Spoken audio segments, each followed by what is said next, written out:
원 플러스 한우로 고급지게 회식하자. 경성 한우. 400평 규모, 550석 규모의 웨이팅 없는 한우 맛집. 경성 한우.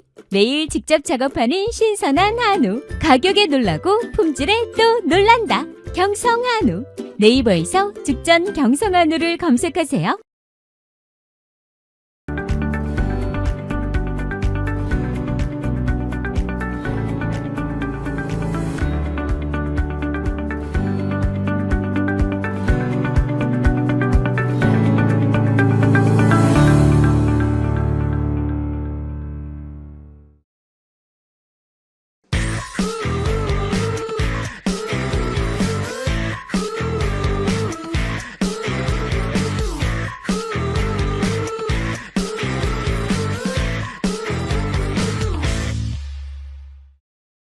안녕하십니까, 글로벌 이슈입니다. 안녕하십니까? 안녕하세요. 예.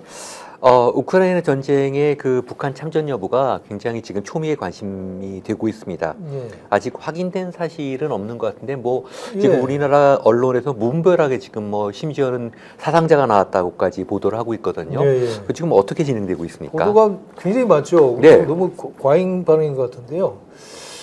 지금 제일 문제가 될 수 있는 부분이 지금 우크라이나 친 우크라이나 뭐 SNS라고 하는 데서 나온 화면인데 거기는 한 40명이 되는 북한군 부대가 드론 공격을 받아가지고 전멸하고 한 사람만 살아남았다고 하면서 네. 얼굴 이렇게 글쎄. 싸가지고 알아볼 수도 없는 네. 상태에서 그 사람이 이 얘기를 막 해요 또. 글쎄, 예. 굉장한 중상인 같은데. 네.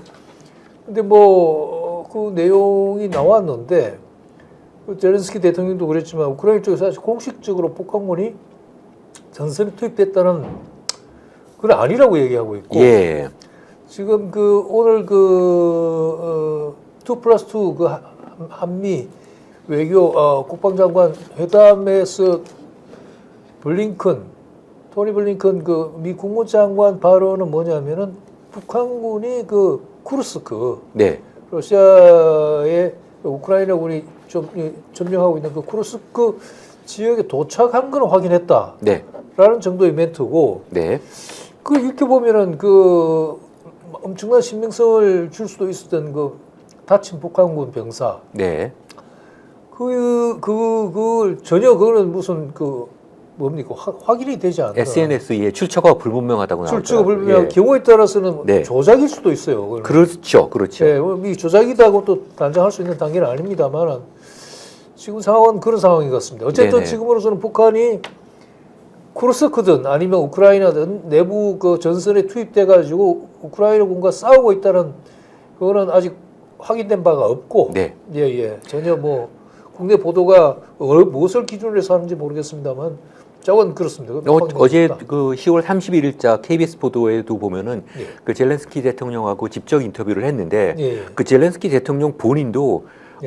현재 북한군이 사상자가 나온 것도 사실이 아니고 특별한 전선에 투입된 적은 없다. 단지 예. 이제 그렇게 될 거라고 예상한다라고 얘기를 했거든요. 예. 근데 이게 우리나라 각 방송이나 신문에 보면요, 구체적인 사항까지 계속 지금 보도를 하고 있습니다. 폭풍 군단이 어떻게 투입돼 갖고 몇 명이 지금 말씀하신 것처럼 한 명 빼놓고 전원 지금 사망했다 이런 얘기까지 나오는데 제가 이거 좀 보면은 정치적인 목적을 가진 언론 보도가 아닌가. 지금 사실 민주당에서 지금 제시한 녹취 파일도 그렇고 워낙 최근에 지금 일이 크지 않습니까? 명태기 문제로. 그러니까 이걸 물타기 하는 게 아닌가 싶을 정도로 이런 위중한 안보 사안을 가지고 너무 지금 앞서 나가는 카더라 통신이 카더라가 몇 단계를 거친 것 같아요. 우리 과거사를 보면은, 과거 역사나 언론사를 보면은 지금 교수님 지적하신 대로 그렇게 매스컴이 날뛰고 이용당하는 경우가 많았기 때문에 그렇게 의심을 하는 것도 전혀 근거 없는 얘기는 아닌 것 같습니다. 최근의 상황을 보면은 특히 이제 젤렌스키 대통령은 ICC 국제형사재판소에 푸틴과 함께 김정은 위원장을 제소하는 문제에 대해서도 우크라이나 국민에게 직접적인 피해를 가했을 때만이 그런 가능성이 있다. 우리가 실제 저희가 짧은 동영상 하나를 지금 캡처해 왔는데요. 한 번만 보여주시겠습니까? 젤렌스키 대통령 인터뷰 문제. 이 같은 주장이 더 공신력 있는 외신이나 양국 당국 차원에서 확인되지는 않았는데 젤렌스키 우크라이나 대통령은 북한군과의 교전은 아직 없었고 며칠 내로 발생할 것이라면서 경고의 메시지를 보냈습니다. 이가 심각하지 않습니까? 지금 젤렌스키도 아직 확인되지 않았다고 하는데 한국 언론에서는 막 나가고 있어요. 지금 언론이 이래 되는 겁니까? 이게 저 10월 초부터 저기 북한군이 사망했다는 보도들은 계속 있었거든요. 네. 그것도 좀 출처 불분명하고 어디서 나온지도 알 수 없는 건데 네. 최근에 이번에 그 북한군 병사 한 명 생존했다는 그 발언이 나온 그 매체라고 하는 게 제가 듣기로는 친 우크라이나 SNS라고 나와 있단 말이에요. 네. 그래서 그것만 가지고는 더 이상 확인이 안 되니까 또 확정적인 그 증거라고 보기는 힘들고 또 예전에도 보면은 그 하여튼 그 유사한 보도들이 막 좀 난무한 감이 있잖아요. 네. 지적하신 대로 이게 어떤 국내 정치 상황에 따라서 우리나라 매스컴이라고 하는 게 정확한 팩트 확인을 통해서 보도를 하는 게 아니라 네. 어떤 정치적 상황에 맞추어서 이렇게 양적으로 많이 혹은 농도도 진하게 이렇게 한 경우들이 많았고 그 시간 지나고 나면 그게 나중에 아닌 것으로 밝혀지는데도 불구하고 뭐 이미 지나간 일이라 사람들이 네. 별로 관심이 없어지고 하니까 이런 어떤 악습이나 물론 단정적으로 그게 또 완전히 허위 날조라고 지금 단계에서는 단정적으로 얘기할 수는 없습니다만은 그리고 다분히 그 이제까지 푸틴 대통령이나 북한 쪽에 나온 걸로 봐서는 그 북한 병력이든지 아니면 북한인들이 러시아에 들어갔을 가능성이 없지는 않고 분명히 있어 보이는데 거기까지는 확인된 것 같아요. 예. 네. 그리고 미국 쪽에서도 그건 네, 미국까지 얘기를 하니까. 예. 그러나 그들이 과연 우크라이나 전선에 투입되기 위해서 간 건지 또 투입되면 어느 전선에 간 건지 네. 아직 확인된 바가 없고 그거는 더 지켜봐야 할 것 같습니다. 네, 진짜 언제 어디에 무슨 목적으로 몇 명의 병력이 투입되고 어떤 역할을 할 것인지 이런 거에 대한 아무런 지금 없습니다. 확인이 안 된 상태로 일단 북한 병력 일부가 우크라이나 전선에 좀 투입된 건 사실 같은데 그 이후의 문제는 사실은 좀 신중해야 되지 않겠습니까? 전선에 투입된지 여부도 아직 그것도 모르죠. 아, 예. 죄송합니다. 그건 제가 그 지역에 갔다는 맞습니다. 얘기는 지역 있는데, 갔는데 예. 그러니까 뭐 이거 북풍이 아니라 우풍 우크라이나 바람 아니 뭐 예전에도 보면 선거 때만 되면 왜 무장공비가 넘어오고 그때만 되면은 그랬는데 이거 참 굉장히 심각하고요. 이제 원래대로 이 한번 상황을 보면은 현재 전선에서 지금 외신들도 그렇고 전 세계 그 유력한 그 어떤 군사 전문가들도 러시아가 병력이나 무기 양쪽에서 현격히 지금 우세하기 때문에 굳이 전투 병력을 북한에서 이제 파병을 받아서 투입할 필요가 있느냐 이런 얘기들을 하고 있고요. 예, 그거는 조금 우리가 다시 확인해봐야 됩니다. 네네. 그러니까 이제 하나의 러시아가 네. 그 전투 병력이나 네. 무기에서 훨씬 위에서 있고 유리한 건 사실인데 네. 러시아도 지금 굉장히 이제 전쟁의 장기화 때문에 굉장히 지쳐 있고 네. 소모가 많거든요. 네. 그래서 북한 인력을 어떻게 해서든 활용하려고 하는 것 자체가 네. 러시아 어쨌든 지금 그 정상적인 상태라기보다는 굉장히 인원 문제나 네. 무기 조달 문제에서 굉장히 곤란을 겪고 아, 있다는 게 그거는 하나의 뭐, 방증일 수가 있는데 예. 상대적으로 그런 면에서 우크라이나가 더 어렵다는 거죠. 네네. 아니 근데 이제 제 말씀은 이제 그 상황에서 이제 전술적으로 봤을 때 그 예컨대 투입시켰을 때 말도 안 통하는 그냥 그 생판 그 전선 상황을 모르는 외국 군대를 갑자기 저기 투입했을 때 과연 그렇죠, 얼마만큼 효과가 있을 것인가. 거기서 이제 두 가지 해석이 가능할 것 같은데요. 예. 하나는 그러니까 그게 별로 그 실효성이 없는 따라서 러시아 특히 뭐 그렇게까지 무리할 필요가 없다. 그러니까 그런 뉴스 자체가 좀 문제가 있다라고 볼 수도 있고 하나는 또 뭐 서방 쪽에서 그렇게 주장하듯이 그만큼 러시아 사정이 그렇게 녹록지 않다. 네. 러시아도 나름대로 다급하고 북한으로서도 뭐 아시다시피 미국이 제재를 계속 받아왔고 뭐 하노이 회담 이후로는 뭐 북한이 거의 뭐 외부 특히 코로나 이후는 중국과도 한때 그 국경을 닫고 할 정도로 했기 때문에 사정이 안 좋기 때문에 어떤 러시아와의 어떤 자원적인 측면이나 병력 인원 교환 측면이나 이쪽에서 협력할 가능성은 다분히 있다. 네.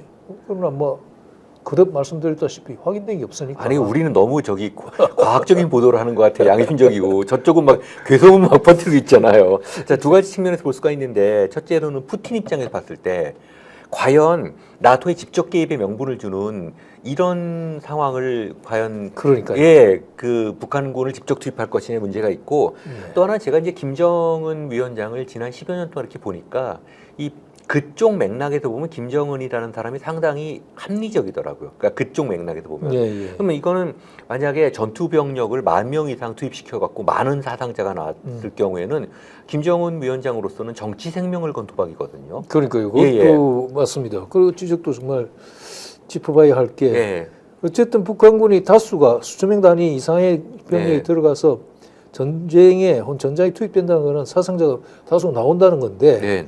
그랬을 경우에 무슨 명분으로 국내에 그 설명을 할 것이며 네. 지지를 얻을 수 있지. 그 정치적 부담이 큰 거죠. 네.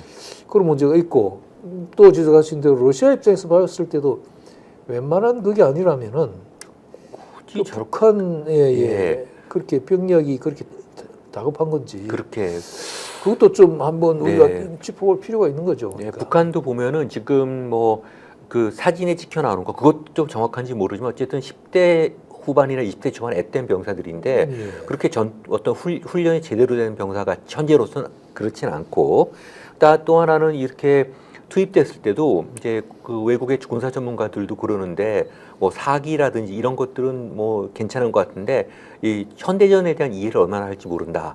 요즘 그렇죠. 보면은 그 우크라이나 전쟁도 보면 이렇게 예전과 달리 휴대폰하고 노트북 갖고 전쟁하고 있거든요. 그렇죠, 그렇죠. 드론이 움직이고 있고 그런데 그렇게 하다가 생판 모르는 지형도 모르고 말도 모르고 그 전혀 다른 외국의 전선에서 많은 희생이 있을 경우에 이거 김정은도 이거 참 뭐 장담을 할 수가 없거든요. 그러니까 이제 그렇습니다. 대전제가 시작 잘못된 게 북한의 리더십 지도층들은 정책 결정자들은 다 제정신이 아니고 뭐 어디 정신병원에 가 있는 사람이란 악마처럼 생각을 하는데 그쪽도 이 위기 이런 벼랑끝 외교로 지난 20여 년을 넘게 이런 위기를 타개하는 거 보면요 상당한 수준의 지금 그럼요. 그 고려를 하고 있는 거거든요. 예, 북한은 뭐 전통적으로 외교는 굉장히 외교 술이라고 그럴까 외교 정치는 뛰어난 걸로 평가를 받아왔죠. 그리고 그거는 역시 그에 대한 우리가 뭐 섣부른 판단을 내리기는 좀 곤란하긴 한데 그건 좀 지켜봐야 할 필요가 있을 것 네네. 같습니다. 그래서 상당히 과연 이 정도의 그 모험을 불사하고라도 그렇게 전투 병력을 파병할 것인가 지금 현재로서. 가디언 쪽의 그 네. 보도에 따르면 네네. 가디언도 그거는 물론 영국 쪽이고 근데 가디언이 뭐 심히 편향된 그래도 비교적 덜 편향된 매체라고 보고 거기 인용한 전문가들 얘기는 네 어떻게 얘기합니까? 북한이 그 만일에 그렇게 파병을 했을 경우에 갖는 이점들에 대해서 좀 열거를 해놨다고 네. 하고요. 그래서 경제적으로 지적이 나왔듯이 이제 경제적으로 만일에 정치적 부담이 큰 인원을 러시아에 파병 내지는 우크라이나에 보낸다고 만일에 한다면은 상당한 반대 급부가 없이는 불가능할 건데. 그렇겠죠. 예, 그럴 경우에 이제 러시아로부터 얻을 수 있는 것이 경제적이 있고 특히 북한이 절대적으로 부족한 에너지 석유 같은 네네, 에너지, 예. 그다음에 식량이나 혹은 이런 것들도 가능하고 그다음에 교역도 지금 뭐 중국하고도 잘 안 되고 있으니까 그 부분을 타개하는 부분도 있을 거고 그다음에 그 자기 군 네. 북한 군이 근데 우리는 한국군은 1960년대 70년대 베트남 전쟁 때 가서 이제 실전 경험을 했잖아요. 네. 그게 굉장히 강점이라는데 군에서는 북한에서는 일부 그 파일럿들이 가긴 했지만 대규모로 가서 그런 경험이 한 적이 없고 또 교수님 조금 전에 지적하셨듯이 이게 현대전이라는 게 완전히 과거와는 달라가지고 보병이라고 하더라도 뭐 싸우는 무기가 완전히 달라져 버렸으니까 네. 한 번도 실전 경험이 없다는 건 굉장히 약점이기 때문에 이런 기회를 통해서 오히려 자기 훈련을 하고 네. 하는데 그 군사적으로도 굉장히 이점이 있다라고 지적을 해놓은 게 지적은 해놓은 건 있어요. 있었습니다. 예. 그렇지만 그 정도 때문에 자기의 정치 생명을 걸 것인가 이런 문제들이 조금 뭐. 의문이 되긴 합니다. 이것과 연결돼 갖고 지금 국방부에서는 참관단을 파견하겠다고 이제 그쪽으로 그러면서 그 참관단 파병 이 문제는 그 장관의 전결 사안이라서 국회 동의를 받을 수 없다고 지금 얘기를 하고 있거든요. 아시다시피 이제 국군의 해외 파병 같은 경우는 헌법 제60조 제2항에 의거해서 이제 국회 동의 사항입니다. 이건 예. 절대적인 동의 사항으로 명문에 규정이 되어 있는데 예. 황당하게 지금 장관이 좀 저러고 나왔습니다. 저번에 그 참관단이라는 이름은 아니었지만 군정보기관하고 국방부 고위관리들로 구성된 그 방문단이 나토로 가지 않았습니까? 네. 보리셀 본부 나토로 갔고 그때 보도가 나온 바로는 조만간 그 방문단이 우크라이나도 방문할 것이다. 가서 그 우크라이나 쪽과도 북한에 대한 정보를 교환하고 의견을 교환할 것이다. 이런 보도가 나왔거든요. 네. 그렇다면 참관단과 그들 방문단이 어떤 차이가 있는지 모르겠으나 이미 한국은 이미 북한이 우크라이나 전선에 투입되지 않았는지 그것도 확인하기 전에 한국군은 이미 나토에 가가지고 이미 설명을 했고 북한의 특성이라든가 전술 전략에 대해서 설명을 했고 어떤 무기를 쓰는지 하는 데 대한 설명을 했고 그다음에 나토가 갖고 있는 정보도 서로 공유하고 여기까지는 확인이 됐고 그다음에 그걸 가지고 우크라이나로 곧 들어간다고 했거든요. 들어가면은 그러면 그건 거기서 말하는 참관단하고 어떤 다릅니다. 예. 저기 나토 본부에 간 거는 군사 외교나 교류고요. 이건 전쟁에 투입되는 겁니다. 한 명이라 하더라도 이 성격이 다르거든요. 거기다가 일단 이게 이제 헌법상 명문의 규정이 있는데 이거를 제가 보니까 이제 국군의 해외 파병 업무 훈령이 있습니다. 그 훈령 제4조 제2항에 따라서 이제 개인 단위 파병은 장관의 결정 사항이다 이러는데 이 파병 관련된 이 훈령이라고 하는 것은 구령 정도, 그러니까 업무 지침 정도거든요. 근데 업무 지침을 가지고 지금 장관이 그 헌법을 좌우하겠다고 이게 지금 지금 김영현 국방장관이요 가장 이번 정권의 성격을 대변하는 사람 같습니다. 오만하고 무례하고요. 예. 원래 경호 원래 장군 출신으로 경호처장을 했는데, 그랬죠. 아니 뭐 군인 출신이라고 다 그렇게 오만하고 무례하겠습니까? 그렇죠. 이 사람은 뭐 헌법도 없어요. 정치적으로 여건이 좀 위중한 상태인데 지금 뭐 헌법 이거 뭐고 그냥 없이 이렇게. 그래서 여기 보면은 이제 개인 단위의 파병 같은 경우는 아까 장관 전결 사항이라고 하는데 거기 개인 단위 파병이라는 게 뭐 유엔이라든지 뭐 지역 안보 기구라든지 특정국 요청에 따른 이 파병 문제들 이런 것들 지금 얘기를 하고 있거든요. 여기 보면은 참 이 장관이 그 위임된 권력 아닙니까? 선출된 권력이 아니고 그렇죠. 국회의 통제를 행정부가 받는다는 거는 국회의원 한 명 한 명이 뭐 인격적으로 뭐 엄청나게 존경을 받는 그런 차원의 문제가 아니라 국민의 대표기관이라는 것이고 국민의 뜻에 따라서 정부를 견지한다. 이런 문제가 있기 때문에 나온 건데 이거를 국방장관 혼자서 국회를 무시하고 그다음에 헌법을 뭐 이렇게 무시할 수가 있는 문제들인지 참 이거 지금 뭐 저번 시간에도 얘기했듯이 거기 한기호 저번에 그 역사 32기 출신의 그 국방 소위 위원장 한 사람이 북괴라고 하고 그다음에 무슨 우크라이나하고 공모해가지고 무슨 북한 파병군을 공격해가지고 선전재료를 삼자 하고 그걸 또 육사 30주기 후배인 신원식 안보실장이 또 잘 알았습니다. 관련 회의도 열었다고 그러고 그런 것도 같은 맥락인 것 같습니다. 제가 이거 훈령을 좀 한번 연원을 봤어요. 훈령을 봤더니 2009년 8월 4일 날 제정이 됐고 이제 그다음에 2010년 7월 2일 날 개정이 됐습니다. 그 개정됐을 때 제4조 제2항이 현재 모습으로 이제 개정이 된 상태입니다. 이걸 보니까 이게 좀 묘한데요. 2009년 12월 27일 날 이명박 정부가 UAE하고 원전 수주 계약을 체결했거든요. 당시에 이제 방산, 군사협력 등의 그 일종의 그 원전 수주 체결의 전제 조건으로 하나의 이런 문제들을 가지고 있었고요. 유사시에 군사 개입까지 약속하는 그 비밀 군사 협정을 최적 체결했다고 하고 실제로 2011년에 이제 UAE의 아크 부대가 파병이 됐습니다. 요 연원을 보면요. 상당 부분 이런 것과 연계되어 있는 것이 아닌가. 하지만 물론 뭐 지금까지의 모든 파병은 국회의 동의를 받았죠. 그냥 뭐 국회의 동의를 받아서 우리가 파병하는 거고 예를 들어서 국회가 뭐 묵시적인 동의를 하는 것도 아니고 국회가 정식으로 이 문제를 이렇게 논의를 하고 있는데 이거 이렇게까지 얘기를 해도 되는 건지 참 이거 이 지금 정부 국방부는 국회도 없고 헌법도 없는 것 같아요. 절대 이렇게 될 수가 없습니다. 어쨌든 국회 승인을 받아야 되니까. 네, 국회 승인을 받아야 되고요. 뭐. 자꾸 저렇게 옹리를 부릴 문제들이 아니에요. 그렇게 되면은 어쨌든 국회는 국민의 대표기관이고 이런 중대한 국가 안보 사안에 대해서는요, 국가의 운명을 좌우하는 사안에 대해서는 국회가 나서서 뭐 법령도 제정할 수 있지 않겠습니까? 당연히, 지금이라도. 당연히. 근데 이거를 갖다가 해외 파병을 하는데 아까 말씀드렸지만은 군사 외교라든지 한두 명이 가갖고 뭐 이렇게 뭐 교류를 한다든지 상호 우방국들의 군대와 그런 것도 아니고 전선에 막 투입이 되는 거예요. 그리고 개별단위라는 게 한 명 이렇게 되는 게 아니라 예를 들어 1000명이 가도 이걸 한 명 한 명 개별단위 파병이라고 하면은 그렇게 될 수가 있습니다. 이거를 갖다가 어쨌든 그 국회를 무시할 수 있다는 게 조금 저는 좀 놀라운 상황 같습니다. 네. 하여튼 좀 더 좀 지켜보면서 구체적인 좀 보도가 나오고 사실이 확인될 때까지 우리가 한번 폴로업을 해보면 좋을 것 같습니다. 저기 일본 총선에서 자민당이 아주 참패했습니다. 네. 자민당이 뭐 예상은 됐었죠. 네. 워낙 그 정치자금 불법 비리 때문에 예. 그 뭐 계속 기시다 총리 전 총리가 물러난 것도 바로 그 때문에 지지율이 워낙 내려가가지고 10%까지 떨어졌어요. 거의 한국과 비슷한 상황인데요.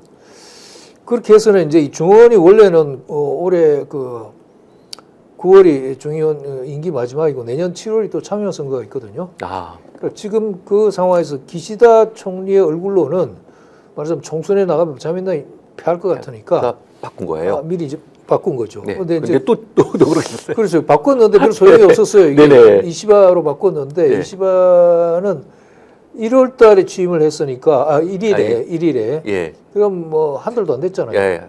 했는데 뭐 보기 좋게 참패했죠. 거의 뭐 한 저는 가장 잘못하면 짧은 총리가 될지도 모른다고 하던데요. 될지도 모르는데 아마 그 가능성보다는 네.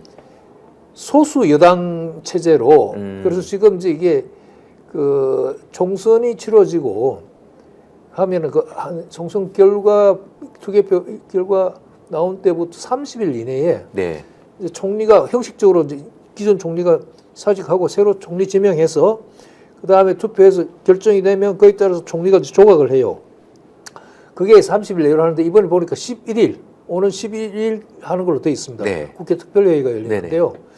근데 이제 조금 전에 말씀하신 대로 자칫 잘못하면 자민당 내에서 아니 당신으로서는 내년 참여선거도 보고 아무것도 안 되겠다. 그러니까 그 당신 나가 해서 다른 자민당 대표를 내보내든가 아니면은 우리는 이번에 자민당이 아니라 다른 옛날에 그 무라야마 도미치 총리 때처럼 소수 사회당 당수가 총리가 되고 자민당이 뒤에 배경으로 있고 하는 그런 체제도 있을 수 있거든요. 네. 그렇게 될 수 있어요. 그렇게 되면은 만약에 총리가 바뀐다.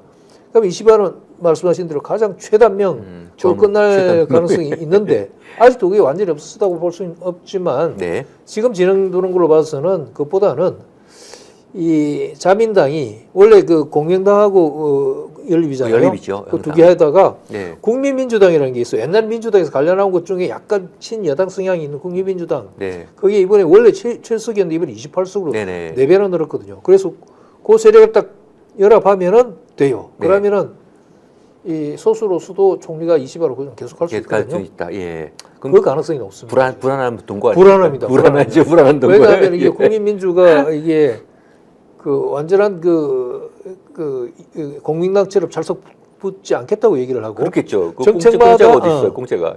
그렇죠, 그렇죠. 예, 공짜가 어디 있어요? 정책마다 이제 협의해서 마음에 맞으면 해주겠다, 동의해주겠다는 거거든요. 그러니까 여당으로서 굉장히 불안하고 그다음에 조세 문제나 지금 정세 문제가 있는데 사실은 일본은 워낙 국가 재정 상황이 지금 256% GDP에 이를 정도로 이게 재정 부채가 워낙 많기 네. 때문에 정세하기도 힘든데 정세를 해야 되는데 네. 그러니까 경제 상황으로 봐서 정세가 힘들어요. 힘들죠. 그럼 네. 폭동나게요. 그러니까요. 근데 지금 문제는 제3당이라고 할 수 있는 네. 수로 보면 제4당이지만 여당 연립 제3당이라고 할 수 있는 국민민주당이 지금 그걸 정세를 하라고 그러고 말하자면 자민당이 하기 싫은 얘기를 지금 막 요구를 내놓는 거예요. 예. 그러면 자민당이 정권을 유지하기 위해서는 그 어느 정도 들어줘야 돼요. 네네. 예. 그러니까 그게 불안해지죠. 얼마나 불편합니까? 예전에 예. 몇 대 총선이던가 그 한승수 예, 총리가 예. 당시 신한국당에서 그 춘천에 예. 저 공천이 안 돼갖고 혼자 나가셨어요. 무슨 예. 뭐 당 하나 만들어서 당선이 됐거든요. 근데 그 묘하게 된 게 신한국당이 한 석이 모자라는 뭐 법안 통과. 예. 그래서 할 수 없이 연립을 하면서 이 양반한테 외교장관 그때 외교통상부였을 거예요. 예, 외교통상부 맞습니다. 장관 자리를 줬는데 그때 그 유엔 총회의장 자리가 100년 만에 한국에 돌아왔을 때입니다. 그래서 그 유엔 맞아. 총회의장을 사실은 그 기억이 유엔에서 가장 높은 사람이 유엔 총회의장이거든요. 사무총장이 아니라. 예. 그래서 반기문 사무총장보다 더 높은 직위를 먼저 한 분이 한승수 저 총리셨는데 총리 하셨나요? 한승수 총리 못했죠. 못했나요? 예, 못했죠. 뭐 하여튼 좋은 건 다 하셨는데 하여튼 그때 이런 식으로 제가 보면서 정치라는 게 참 묘한 거구나. 한석을 가지고 거대 여당하고 어쨌든 이 딜을 해버린 거예요. 근데 그렇죠. 지금 이거 국민민주당 이거 국민민주당 28석이 캐스팅 보트 지고 좌지우지하면 그렇습니다. 지금 예, 난리 나지 않겠습니까? 예. 그 원래 또 그 제3당이 이제 48석인가 있는 그 유신이라고 해서 일본 유신회. 네네. 거기 극우잖아요. 거구입니다. 그거네. 거구고 그 오사카 지방 이쪽 지방 지방 비슷하거든요. 예. 근데 아마 자민당도 그쪽하고는 연합하기가 좀 꺼리졌는지 예, 그렇다고는, 예. 그거 빼고 예. 예. 예. 앞으로 그러면 어떻게 어떻게 예상하십니까? 일본 그러니까 조금 전에 말씀하신 드린 대로 그 3당 부분 연합 연립 쪽으로 해서 일단 이시바가 정권을 유지하고 내년 총선까지 일단 가겠죠. 아니 참의원 선거까지는 가겠죠. 내년 7월까지. 내년 7월까지 가가지고 그 참의원 선거 결과를 보고 총리를 바꾸든지 아니면 이시바가 다시 뭔가 해서 당내 지번을 더 강화해서 힘 있는 총리가 되든지 그렇게 개판이 나겠죠. 이제. 네. 예. 어쨌든 그동안에 계속 불안합니다. 예, 뭐 자민당은 어쨌든 요번엔 참패한 거죠. 참패한 오랜만에 참패한 거죠. 참패한 거죠. 이게 네네. 과반수 미달로 된 건 15년 만입니다. 그런 거 그렇습니까? 그렇죠. 예. 2009년 선거 이후니까요. 2009년에는 어떻게 극복을 했습니까? 과반수 미달됐을 때. 그것 때도 2009년이 그러니까 2009년 때 극복을 못했어요. 2009년 아예 정권이 넘어가요. 넘어갔나요? 민주당 민주당으로 넘어갔군요. 넘어가. 이번에도 그럴 가능성도 없지 않아요? 없지 않아 있습니다. 예, 예. 있습니다. 왜냐하면은 입헌민주당하고 그 국민민주당이 완전히 좀 사이가 안 좋지만 그 딱 연합해버리고 거기다가 좀 성격이 완전히 다르지만 그래도 자민당 정권을 무너뜨려야 되겠다는데 합의를 본다면은 일본 유신회까지 합쳐가지고 나머지 군수정당 해가지고 다수당이 뭐 하면 사실은요. 될 수 있습니다. 그 93년에 호스카 모리히로 정권이 바로 그런 겁니다. 그렇게 된 겁니까? 예, 그렇죠. 사자머리. 그렇죠. 호스카 총리가 그게 그 양반이 구마모토 쪽, 규슈 쪽 그래요. 대지주 지방 호족이죠. 네, 그러니까. 거기 성주 집안이라고 그때 들었는데. 그렇죠. 그래서 예. 그 뿌리를 좀 더 올라가면 조선하고 밀집이 연결되어 있다는 네네. 설도 있고 그래요. 네. 참 앞으로 어떻게 이 문제가 풀어나갈지 참 궁금합니다. 왜냐하면은 이로 인해서 이제 어떻게 정권이 이제 총리가 계속 가느냐 아니냐에 따라서 한미일 공조라든지 맞습니다. 한일 관계 이런 것들이 많이 굉장히 재밌습니다. 그게. 네네 바뀌지 않겠습니까? 맞습니다. 우리도 보면은 이게 의원 내각제의 특성인 것 같아요. 예. 저는 개인적으로는 의원 집정부체처럼 그때 국민의 의사, 정책 의사를 그때 받아들이는 의원 내각제적 요소를 우리 정부에도 우리 정치에도 받아들여야 된다고 또 생각을 있죠. 네네, 좀 그렇게 생각을 합니다. 예. 내각제적 특성을. 왜냐하면 대통령이요 힘이 너무 강해요. 맞습니다. 대통령이 뭐라고 저렇게 그 여당의 집권 여당의 자기 당이긴 하지만 그 공천에도 저렇게 관여를 하고 대통령 부인 한마디에 뭐 전부 벌벌 이게 뭐 하는 겁니까? 대통령이 뭐라고요? 봉건적 전제군주. 군제군도 아니고 도대체 대통령의 힘이 어디 있다고 저렇게까지 뭐. 근데 문제는 우리나라 매스컴들은 왜 그런 걸 문제를 짚지도 않고. 네. 그게 난 더 큰 심각한 문제 같아요. 네. 그래서 뭐 이건 좀 이 글로벌 이슈의 그 어떤 범위로서는 좀 넘어갔지만 저는 개인적으로는 이렇게 이제 대통령과 의회가 공동으로 이렇게 국가를 운영해 나가는 방식 그리고 상하 양원제로 가야 되지 않을까 뭐 이런 생각도 조금 이번에 그 하고 원로들이 그 글쎄 성명서 발표한 것도 보면은 네. 그런 문제까지 포함해가지고 네네. 전면적인 개헌이 필요하죠. 정치 체제 변화라든가 단원이 권력구조. 네. 투표를 올려야죠. 올려가지고 바꿔야죠. 이제 아니, 이게 1987년이 언제입니까? 그러니까 그저 87 체제를 예. 한 단계 넘어야죠. 예, 바로 결국은 그 뭐 전두환 정권에서 군사 정권에서 갓 벗어나는 수준의 지금 그렇죠. 헌정 권력 구조와 그 헌정 질서 규범을 가지고 네. 이런 초 디지털 이런 시대를 이끌고 나간다는 게 이렇게 이 국가를 운영한다는 게 얼마나 좀 부족할까 이런 생각을 해봅니다. 또 한 번 선거가 오죠. 대선이 이제 미국 대선이 이제 나흘 남았습니다. 지금 난리 이건 뭐 난리도 아닙니다. 예. 이게 아직까지도 지금 누가 일지 알 수 없는 예. 그런 상황입니다. 네. 뭐 트럼프 또 되는 거예요. 될 가능성이 있어요. 될 가능성이 있어요. 얼마 전 며칠 전 이게 네. 매일 나오는 그 리얼 뭡니까 클리어 폴리틱스인가 그 평균치 쭉 모아놓은 거 보면은 네네. 매일매일 변해요. 네. 어떤 때는 그 특히 이제 초점이 되는 게 그 7개 스윙 스테이트인데 네네. 경합주 그게 사실 결정하거든요. 네. 그게 어떤 때는 트럼프에 좀 유리하게 되고 네. 어떤 때는 해리스에게 유리했는데 네. 그 유리하고 불리하고 표차가 워낙 적어서 예. 뭐 이렇게 흔들리는데 그러니까 점치기 힘들어요 지금. 아 그렇죠. 예. 예. 참, 그래서 누구나 될 수 있습니다. 지금. 네. 근데 오늘 제가 네. 뭐 하나 본 거로는 그러니까 저 이코노미스트라고 유명한 영국의 잡지하고 네. 그다음에 주간지죠. 그다음에 가디언 다 영국입니다만 영국은 워낙 뭐 어떤 면에서 미국하고 거의 분리되지 않은 그런 네. 그거였어.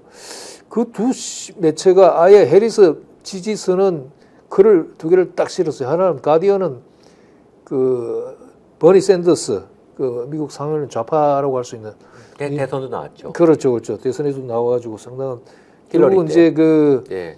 물러나긴 했습니다만은 상당한 지지 세력이 있죠. 예, 그럼요. 예, 예. 젊은 그리고 사람들 사이에서. 그 사람이 쓴 거가 가디언에 났고, 네. 그 다음에 이코노미스트도 그런데 둘 다 묘하게도 둘 다 그 해리스 지지하자, 해리스를 찍자. 근데 그 이유가 뭐냐 하면은 결정적인 이유는 트럼프는 너무 위험하고 트럼프가 해리스가 별로 마음에 안 들고 좀 문제가 있지만 차악이란. 트럼프보다는 낫다. 낫다. 근데 그건 민주당 시각이겠죠. 물론입니다. 예. 민주당 시각이고 네. 저 영국 쪽도 그 주류 시각이고 네. 보수 쪽하고. 이코노미스트는 특히 보수적인 잡지니까. 아 그렇죠. 전반적으로 다 뭐 서양 그 잡지들이 다 그런 문제가 있죠. 그런데 어쨌든 재밌어요. 그 막판에 그 샌더스가 쓴 것은 그 느낌이 들어요. 샌더스는 지금 미국 선거를 좌우할 가장 핵심 그 변수가 변수가 뭐냐면은 뭡니까? 예. 젊은 척하고 네. 20, 30대 네. 그다음에 여성하고 네. 그다음에 이 소수민족 유색민족 유색인종. 예. 특히 이제 그 이스라엘 문제가 크게 이슈가 되니까 팔레스타인계 네. 혹은 그 아랍계 네. 이쪽 표가 어디로 가느냐에 따라서 그 아까 말한 그 스윙 스테이트 네, 영합주에서 뭐 몇천 표로 갈리는 그 주에서는 네. 그들이 결정 요인이 될 수가 네. 있어요. 그래서 버니 샌더스는 아마 다분히 그걸 의식하고 쓰지 않았나 싶은데요. 네. 버니 샌더스는 좌파이고 또 그들과는 특히 이스라엘 문제에 관해서는 그 팔레스타인 지지고 이스라엘 그 네타냐후 정권에 대해서는 굉장히 비판적이기 때문에 그 사람이 하는 얘기는 좀 설득력이 호소력이 있기는 있죠. 네. 그래서 그렇게 하지 않았나. 제가 그 힐러리하고 경선할 때 예. 이제 나중에 선거가 끝나고 미국 학생들하고 얘기를 해보니까 예. 확실하게 그러니까 그 버니 샌더스의 어떤 그 좌파적 시각이 먹혔었는데 예. 힐러리가 이게 이제 확장성 때문에 이 민주당의 정체성을 많이 흐트러뜨렸다고 그러더라고요. 예. 그래서 투표를 안 해버리고 막 그랬대요. 그러니까요. 당시에 그랬다고 그- 얘기를 들었습니다. 근데 이게- 버니 샌더스가 아직도 그렇게 영향력이 있군요. 영향력이 네. 있어요. 보니까 있고 그다음에 그때는 그 2016년도 힐러리 클린턴하고 붙었을 때는 그 트럼프가 전체 표에서는 280만 표가 졌죠. 졌거든요. 네. 적어도 선거인단 선거라는 간접 선거 때문에 말도 안 되는 선거. 세계에서 근데 이게 중국의 미국 선거제도는 좀 나빠. 이해가 안 되는 거예요. 그거 왜 그런지 아십니까? 그 그 옛날 출발이 좀 그런 거 아니에요? 그러니까 그거 자체는 정치공학적으로 당시에 너무 이게 교통통신이 19세기 때 언제 그 마차 타고 그렇죠. 그 그래도 워싱턴까지 농업사회니까. 농업사회고 그렇게 하지 않았겠습니까? 예. 근데 그 이후에 이런 문제가 계속 지속되는 이유는 미국 정치 주류에 이 허접한 축정이들이 들어오지 못하게 제도적으로 막아놓는 거네요. 그러니까요. 이거 제가 맞아요. 얘기가 아니라 제 선생님 네, 저 선거론 배울 때 제가 미국서 저희 선생님이 예, 그렇게 예. 말씀하셨어요. 제가 상식적으로 생각해도 그럴 것 같습니다. 네. 왜냐하면은 그렇게 불합리한 거면은 네, 완전히 벌써 불합리하죠. 바꿨어야죠. 네. 그걸 계속 안 바꾼다는 건 기득권자에게 유리하기 때문에 네. 그런 거죠. 어떤 민주주의의 상징이라고도 할 수 있는 그 미국에서 예. 어떻게 이렇게 그 대의제의 가장 기본적인 어떤 프린서플, 좀 더 국민들로부터 많은 지지를 받은 사람이 후보가 당선된다라는 그런 것도 없었고, 그래서 엘고도 그렇고, 그다음에 그러니까요. 그렇죠. 힐러리 클린턴도 그렇고 더 많이 지지를 받았는데 저기 안 되는 떨어졌죠. 그런 상황이 발생되지 않았습니까? 이번에도 이제 말하자면은 그 버니 샌더스가 나서고 그다음에 이코노미스트도 그렇게 나선 거는 이제 그때는 좀 민주당 지지 쪽이니까 뭐 그렇긴 네. 합니다만 그들은 어쨌든 그 공화당 빼고는 다들 이 공화당 특히 그 트럼프에 대해서는 굉장히 그 뭐라고 그럴까요? 깊이라고 그럴까? 트럼프에 대한 불신이 아주 강하기 때문에 네. 그 어떤 식으로든 그 트럼프가 안 되게 해야 된다는 쪽이 지금 초점을 맞춘 건데, 예. 근데 그것도 뜻대로 될지 민주당 모르겠어요. 민주당 시각인데요. 예, 그래서 뭐, 예. 제가 그 트럼프 당선될 때 굉장히 좀 충격을 받았습니다. 무슨 충격을 받았냐면 제가 그때 오만했어요. 제가 좀 미국을 안다고 생각했거든요. 나름대로 또 미국에서 뭐 정치학 공부도 했었고 그래서 미국을 안다고 생각하고 뿐만 아니라 제 친구들하고 미국 친구들하고 얘기해 보면 나름대로 말이 통해요. 근데 이제 트럼프가 당선이 됐는데 제 친구들이 다 나선 거예요. 뭐 이거 나라 망신이다. 뭐 미국 그 파란 눈 노랑 머리 친구들이 그랬는데 막상 미국에 가 보니까 제가 알고 있는 미국은 잘못한 미국이더라고요. 그 친구들은 너무 상류 사회예요. 예, 뭐 변호사가 교수도 하고 있으면서 다 이렇게 먹고 살 거 있으니까 고담 줄론이나 나누고 있는 사람들인 거예요. 근데 미국의 그 바닥 민심은 그게 아니더라고요. 그러니까요. 예, 그게 굉장히 달랐습니다. 제가 그때 정말 내가 오만했구나. 미국을 뭘 알아요, 제가. 근데 안다고 잘못 생각을 했고, 제가 안다고 생각한 건 저의 생각과 제 미국 친구들의 생각이 같길래 그렇다고 생각했는데 그 친구들도 그냥 미국의 약간 소수파 상류 사회였을 뿐인 거예요.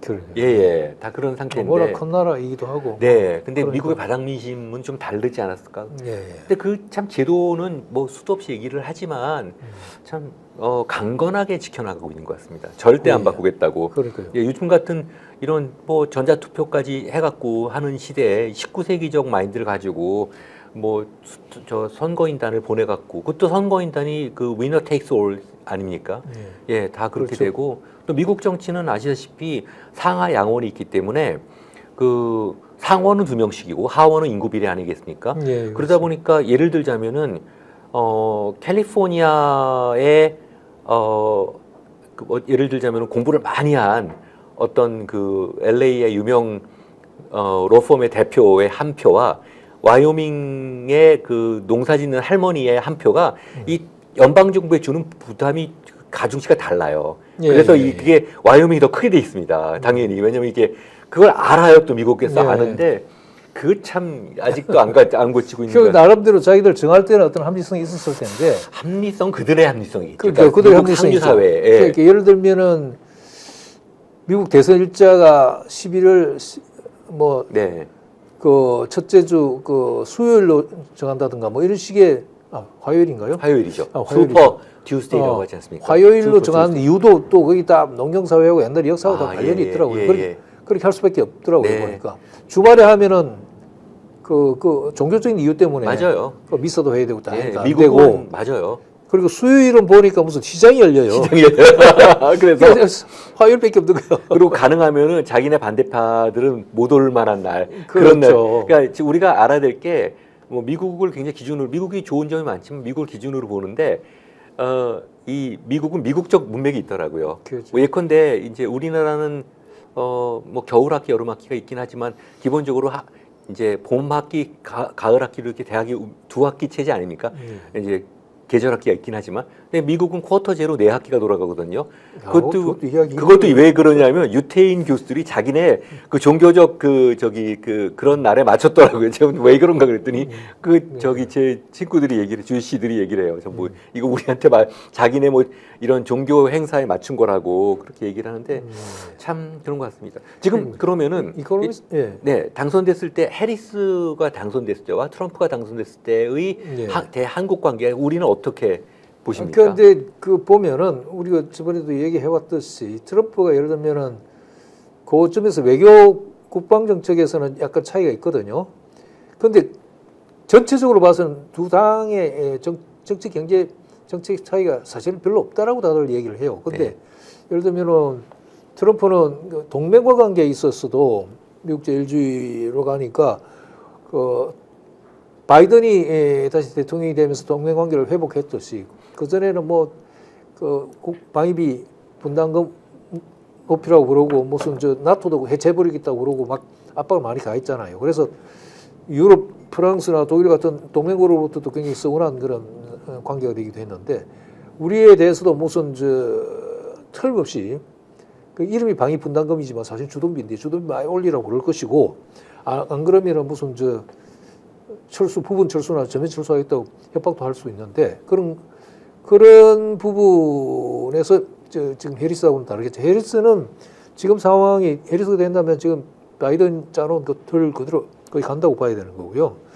그런데 또 한편으로 생각하면은 오가다이 된다고 해도 지금 트럼프 큰 소리 빵빵 치고 있지만 실제로 무슨 주한미군을 철수할 수 있을 것인가? 그다음에 방위비도 못해요. 그러니까 방위비도 자기가 주장하듯이 무슨 몇십 조로 올리고 하는 게 가능할 것인가?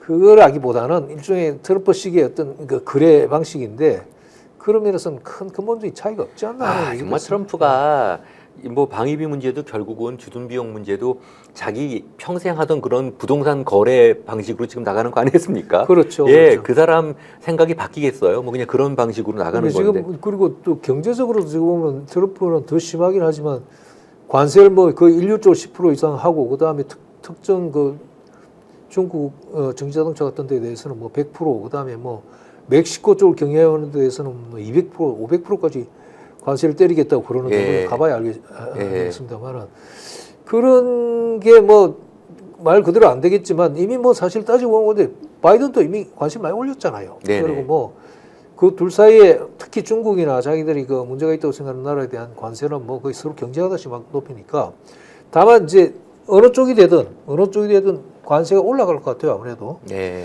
이건 굉장히 세계 무역이나 이건 치명타죠. 치명타고 이게 굉장히 안 좋은 겁니다. 특히 우리 같이 수출 주도형 국가 같은 데서는 피해가 크다고 봐야 되겠죠. 네. 대북 정책은 어떻게 보십니까? 대북 정책도 뭐 그 근본적인 지금 뭐 정책이랄 것도 없고 거의 뭐 일각에서는 이런 게 있습니다. 보니까 워낙 그 김정은하고 트럼프가 만일에 트럼프 대통령이 된다면 하노이 그때 결렬돼서 김정은 체제는 굉장히 쇼크였는데 그래서 일체 모든 관계를 끊고 완전히 그렇죠. 최근에 뭐 이렇게 대한민국하고도 이렇게 두 개의 국가 완전히 분리하고 이런 식으로까지 가는데 일각에서는 그런 지적도 있습니다. 그러나 만일에 트럼프가 실제로 되고 트럼프 쪽에서 딜 말하죠. 장석불이 그 딜 거래 제의가 있을 때 북한은 충분히 응하지 않을까 응할 수도 있다. 그때 다시 근데 한번 속아서 그렇죠. 과거와 똑같지 않겠죠. 트럼프 그때 당시 제가 상황을 보면은 그 이제 김정은 위원장이 상당히 그 회담에 진지하게 나선 건 사실이거든요. 그렇죠. 그때는 거의 된다고 보고 사실은 그 북한 보도를 봐도 북한 주민들도 기대가 컸고 그랬는데 결국은 트럼프가 부동산 사기치듯이 이거를 내다봐야 한다 그러나요? 이걸 해먹었어요. 해먹고 나니까 이제 북한 입장에서는 사실 상당히 그 좀 재량적인 진전을 보였었는데 쇼크를 받은 것 같아요. 요즘 북한이 얼마 전에 헌법 개정하면서 이제 더 이상 통일의 대상이 아니라 대한민국이라고 그러면서 적대적 세력으로 보지 않습니까? 그런 것들을 보면은 그 김정은 입장에서는 이게 단순히 어떤 전술적인 변화라기보다는 자신의 어떤 정치적 프레임 자체를 좀 바꾼 것 같아요. 대남 전 정책에 있어서 이제는 좀 개량주의적으로 나가겠다. 나는 니네 상대 안 하고 우리 나름대로 살 길 찾겠다라는 그런 얘기 같습니다. 이게 최근에 러시아와의 접근도 이제 그런 측면에서 좀 볼 수 있고 또 한편으로는 우리가 북한 내부의 사정에 대해서는 너무 좀 이렇게 약간 정하지 않은 부분이 있는데 우리가 뭐 그럴 수밖에 없는 게 내부 사정을 알 수가 없으니까. 그러니까 말입니다. 예. 북한 네. 여러 가지 추측에 저번에 보니까 저 가디언에서도 그런 기사 비슷한 게 하나 났는데요. 그 뭐냐면은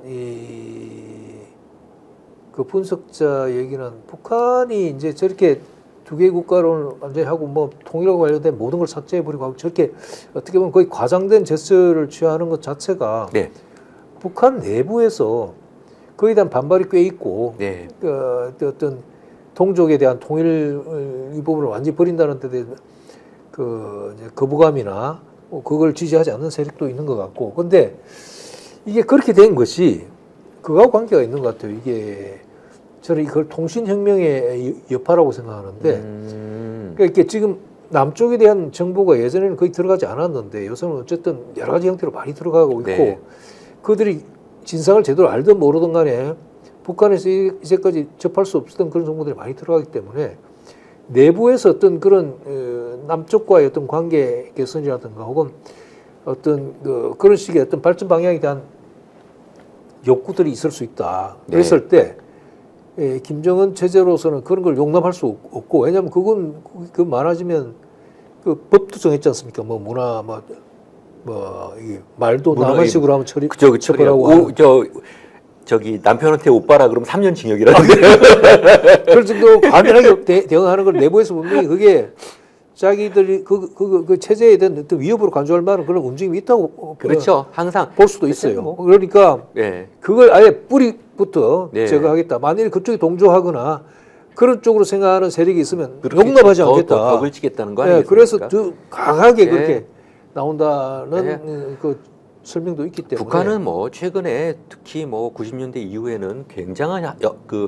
냉전 종식 이후에 엄청난 압박을 받고 있고 그렇죠. 체제 자체의 어떤 생존이 지금 뭐 맞습니다. 거의 백척간도에 있는 그런 그 때문에 체제니까 뭐 핵에 저렇게 얼마나 매달리기도 하고 핵을 만들기도 하고 그냥 예. 극단적으로 나간 거죠. 어쨌든 한반도 내에서 이렇게 텐션이 올라가는 게 좋은 일은 아닌데 그때는 미국의 대통령 선거 결과가 지금 앞으로 우리나라 그 한반도 정세에 미치는 영향도 굉장히 크기 때문에 우리가 한번 예측을 해봤습니다. 촉으로 봤을 때 어디를 둘 중에 누구라고 생각하십니까?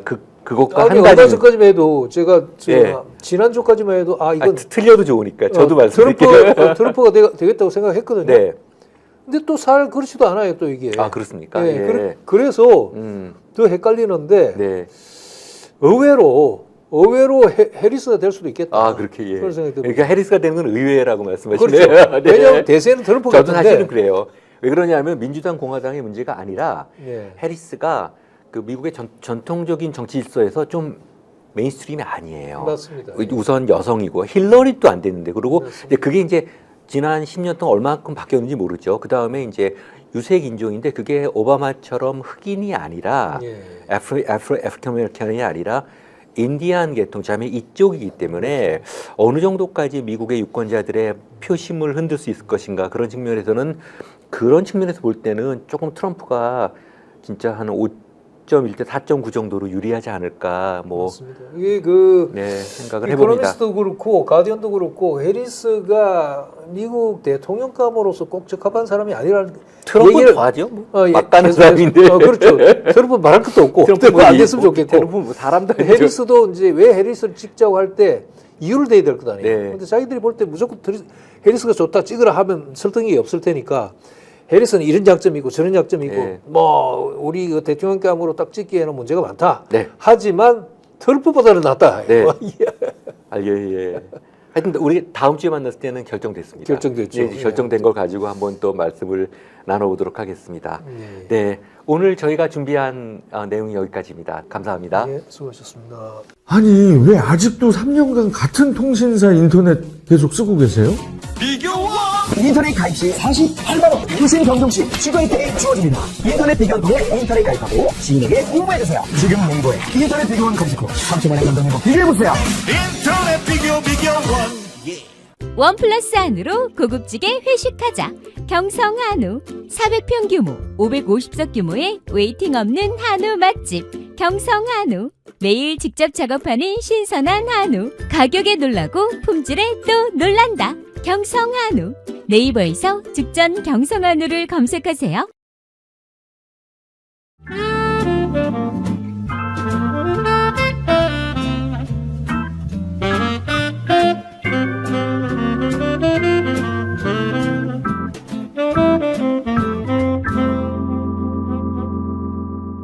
보험에도 점검이 필요합니다. 요즘 경기가 어려워서 보험료 내는 것도 부담스럽죠. 보험료는 줄이고 보장은 넓게. 건강보험도 자동차 보험도 나에게 맞춤 보장. 믿을 수 있는 보험 전문가들. 믿을 수 있다 더 착한 보험. 본 광고는 손해보험 광고 심의 기준을 준수하였으며 유효기간은 심의 결과 통보일로부터 1년입니다. 스픽스는 말하는 언론입니다. 대세는 유튜브, 그중에서 스픽스. 좋아요, 댓글, 구독, 알림 설정. 여러분이 저희를 사랑해 주시고 우리가 여러분을 사랑하는 4가지 방법입니다.